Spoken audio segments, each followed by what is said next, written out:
Assalamualaikum warahmatullahi wabarakatuh. Saya Puji Novianti dengan NIM 1714131 dari jurusan Ekonomi Syariah semester 6 kelas A. Di sini saya akan menjawab soal manajemen perbankan dengan soal nomor 1. Jelaskan mengenai prinsip penilaian kredit dengan analisis 5C dan 7P serta studi kelayakan. Baik, saya akan menjawab yang 5C terlebih dahulu. 5C itu ada karakter, capacity, capital, collateral, dan condition. Yang pertama itu karakter. Karakter ini bisa dilihat dari bagaimana karakter si peminjam kredit ini atau si nasabah ini dengan dilakukan wawancara oleh pihak bank, di mana pihak bank juga bisa melihat reputasi dari si nasabah ini, apakah dia pernah tercatat tindak kriminal atau kebiasaan buruk lainnya. Yang kedua itu adalah capacity atau yang kerap disebut dengan capability, yang artinya kemampuan si peminjam kredit ini untuk membayar. Dari sini juga pihak bank bisa melihat usaha yang sedang dijalankan oleh si nasabah ini, karena dengan itu bisa melihat apakah si nasabah ini bisa membayar kreditnya nanti atau tidak gitu. Yang ketiga itu adalah kapital atau modal yang diberikan kepada peminjam kredit, yang biasanya itu dilakukan untuk membuka usaha atau bisnisnya. Lalu yang keempat itu adalah kolateral atau jaminan yang diberikan oleh pihak bank kepada si nasabah dalam memberikan kredit. Lalu yang terakhir itu adalah condition, yang dimana artinya itu adalah kondisi perekonomiannya. Jika seorang nasabah itu memiliki kondisi perekonomian yang tidak baik, lalu usahanya juga tidak menjanjikan, maka pihak bank juga biasanya akan mempertimbangkan kembali memberikan kreditnya kepada si nasabah. Yang selanjutnya itu 7P, di mana 7P itu ada personality, ada party, ada purpose, ada prospect, ada payment, ada profitability, dan protection. Yang pertama itu ada personality, di mana kriteria ini itu melihat kepribadian dari si nasabah. Sebenarnya untuk yang personality ini hampir mirip dengan yang 5C bagian karakter, karena di sini sama-sama melihat kepribadian dari si nasabah ini. Nah, yang kedua itu adalah party, di mana dari kriteria ini tuh si nasabah atau si peminjam kredit ini akan dimasukkan ke dalam beberapa golongan oleh pihak bank. Biasanya pihak bank ini menggolongkannya atau mengklasifikasikannya itu berdasarkan modal yang dimilikinya, lalu bisa dari loyalitas, kepribadian, dan lain sebagainya. Sedangkan yang ketiga itu adalah purpose. Kriteria di sini yang ketiga ini tujuan dari si peminjam kredit ini.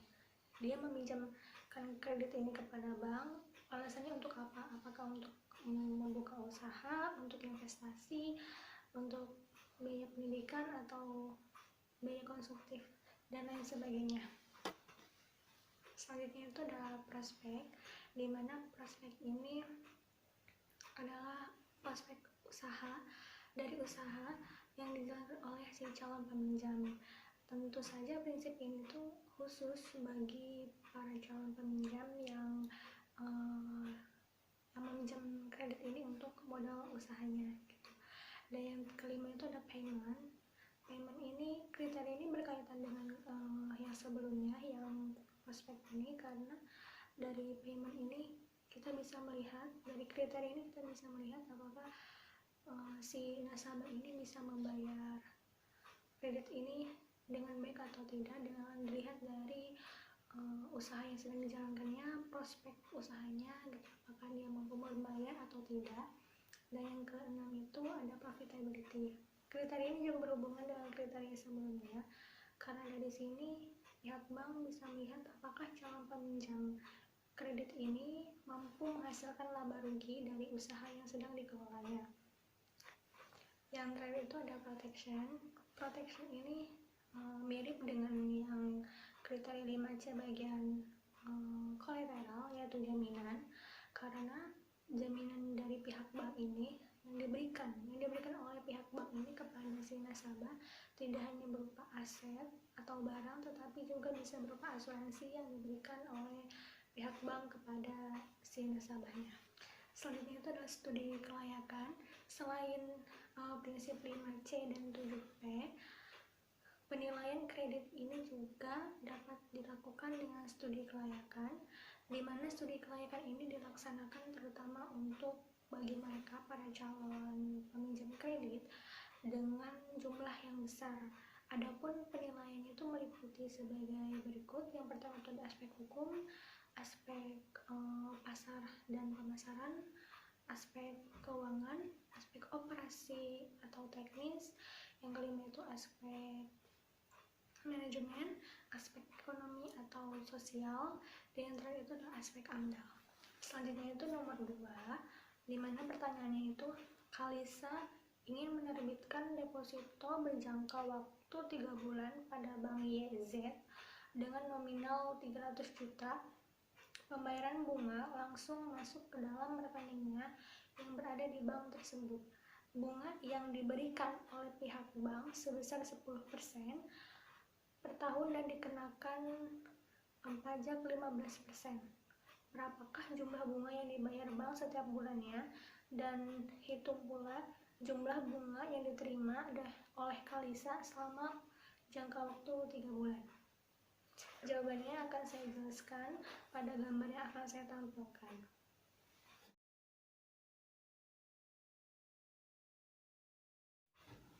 Selanjutnya itu nomor 3, jelaskan tujuan dari manajemen pemasaran bank dan jelaskan juga mengenai konsep-konsep pemasaran tersebut. Oke, di sini saya akan menjelaskan tentang tujuan dari manajemen pemasaran bank terlebih dahulu. Secara umum, tujuan pemasaran bank itu ada 4. Yang pertama itu memaksimumkan konsumsi, atau dengan kata lain memudahkan dan merangsang konsumsi sehingga dapat menarik nasabah untuk membeli produk yang ditawarkan bank secara berulang-ulang. Dan yang kedua itu memaksimumkan kepuasan konsumen melalui pelayanan yang diinginkan nasabah. Yang ketiga, memaksimumkan pilihan atau ragam produk, dalam arti bank menyediakan berbagai jenis produk bank sehingga nasabah memiliki beragam pilihan pula. Dan yang terakhir itu memaksimumkan mutu hidup dengan memberikan berbagai kemudahan kepada nasabah dan menciptakan iklim yang efisien. Selanjutnya itu adalah konsep-konsep dari pemasaran bank. Ada 5 konsep pemasaran bank, di mana setiap konsep ini dapat dijadikan landasan pemasaran oleh masing-masing perusahaan. Yang pertama itu ada konsep produksi. Konsep produksi ini merupakan salah satu falsafah tertua yang menjadi penuntun para penjual dan merupakan konsep yang menekankan kepada volume produksi yang sebesar-besarnya dengan harga yang serendah-rendahnya. Dan yang kedua itu adalah konsep produk, di mana konsep ini meyakini bahwa konsumen akan menyenangi produk yang ditawarkan, mutu dan kinerja yang paling baik, serta keistimewaan yang mencolok. Yang ketiga ini adalah konsep penjualan, di mana konsep ini biasanya diterapkan oleh produk-produk asuransi, ensiklopedia, atau kapling-kapling pemakaman, juga lembaga nirlaba seperti partai politik misalnya. Dalam konsep ini, kegiatan pemasaran ditekankan itu lebih agresif melalui usaha-usaha promosi yang gencar. Yang keempat itu ada konsep pemasaran. Konsep ini menyatakan bahwa tugas perusahaan adalah menentukan kebutuhan, keinginan dan minat pasar, sasaran, dan memberikan kepuasan yang diinginkan secara lebih efektif dan efisien dibanding para pesaing, sehingga dapat mempertahankan dan mempertinggi kesejahteraan masyarakat. Yang kelima ini adalah konsep pemasaran masyarakat, yang merupakan konsep yang bersifat kemasyarakatan. Konsep ini menekankan kepada penentuan kebutuhan, keinginan, dan minat pasar sasaran, dan memberikan kepuasan sehingga memberikan kesejahteraan juga kepada masyarakat. Baiklah, itulah jawaban dari UAS Manajemen Perbankan. Kurang dan lebihnya mohon maaf. Wabillahi taufiq wal hidayah. Wassalamualaikum warahmatullahi wabarakatuh.